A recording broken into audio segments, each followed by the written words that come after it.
Hello everyone and welcome back to my horror stories series season 1 episode 5.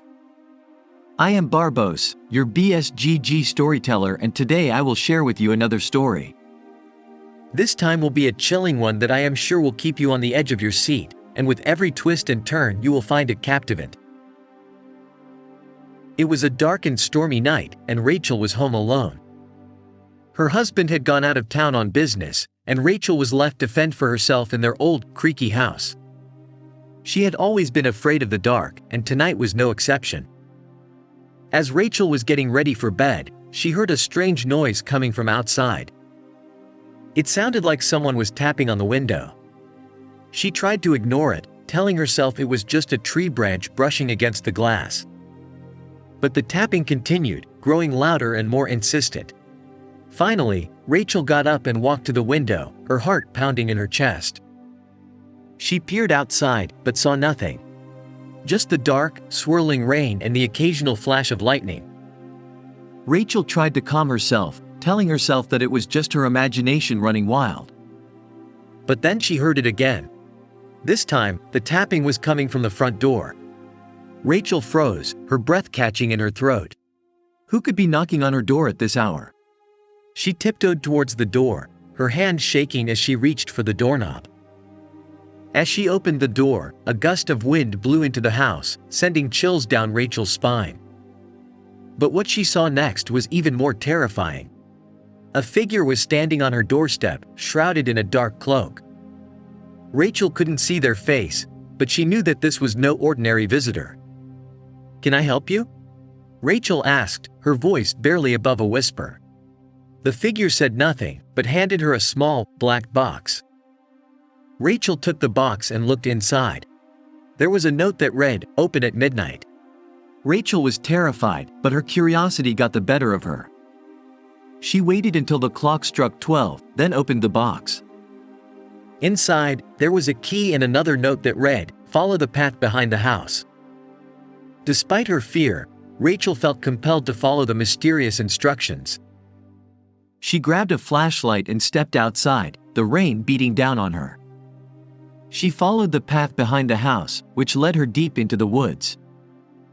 As Rachel walked, the trees seemed to close in around her, their branches twisting and reaching out to her like fingers.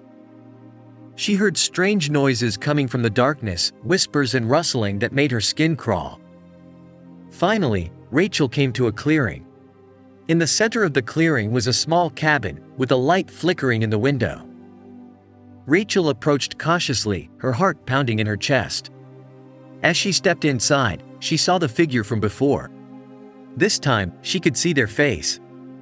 It was a woman, with long, black hair and piercing eyes.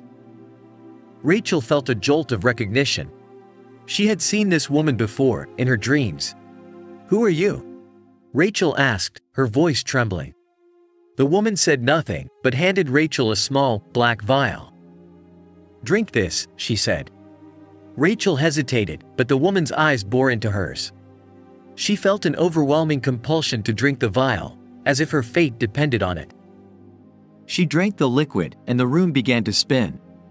She felt herself falling into darkness. When she opened her eyes again, she was lying in her bed, the rain still beating against the window. Rachel sat up, her heart racing. Had it all been a dream? She looked around, but saw no sign of the black box, the note, or the vial. But as she lay back down, Rachel heard a tapping at the window. She turned towards the sound, her heart pounding in her chest. And there, standing outside in the rain, was the woman with the long black hair and piercing eyes. Rachel gasped in fear, wondering how the woman had managed to follow her back to her home.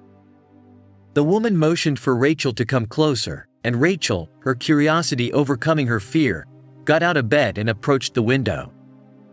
The woman whispered something to her, too low for Rachel to hear, and then disappeared into the night. Rachel was left alone, trembling and wondering what had just happened. Had it all been a dream, or was it something more sinister? Days turned into weeks, and Rachel tried to forget about the strange midnight visitor. But she couldn't shake the feeling that something had changed inside of her.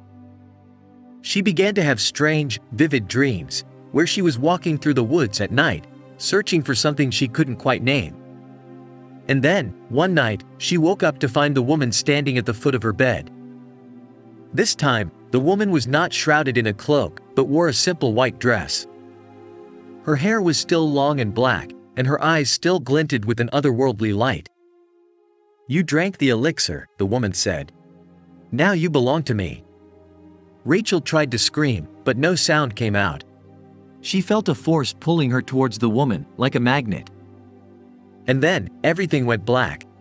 Rachel woke up the next morning, feeling different. She felt as if she were seeing the world through new eyes, with a heightened sense of awareness. And she knew that the woman would come for her again, that she would never be free from her midnight visitor. From that day forward, Rachel lived in a state of constant fear. She saw the woman everywhere she went, in the shadows of her bedroom, in the reflections of windows, even in the faces of strangers on the street. And every night, she heard the tapping at her window, the unmistakable sign that the woman had returned. Rachel knew that she was trapped, that there was no escape from the midnight visitor. And so, she waited, trembling and alone, for the woman to come for her once again.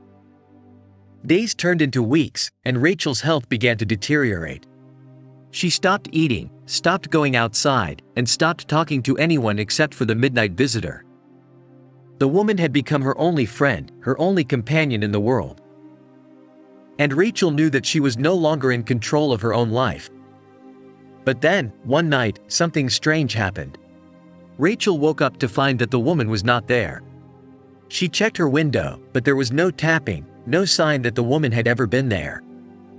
For the first time in months, Rachel felt a glimmer of hope. Maybe, just maybe, she could escape from the midnight visitor after all. But as the days went by, Rachel began to realize that the woman had not gone away. Instead, she had taken up residence inside of Rachel's mind. Rachel began to have strange, vivid hallucinations, where the woman would speak to her, guide her, and tell her what to do. And then, one night, Rachel woke up to find that the woman had taken over completely. Rachel was no longer in control of her own body, no longer able to make decisions for herself. She was trapped, alone, and completely under the woman's control. Rachel tried to fight back, tried to regain control of her own mind and body, but it was no use. The woman was too powerful, too all-consuming. And so, Rachel was left with no choice but to accept her fate. She was forever trapped, forever under the midnight visitor's control, forever lost in a world of darkness and terror. Thanks for watching and listening. If you enjoyed this type of content and would like to see more of it, feel free to subscribe and turn on notifications. See you in the next episode, and until then, stay spooky, my friends.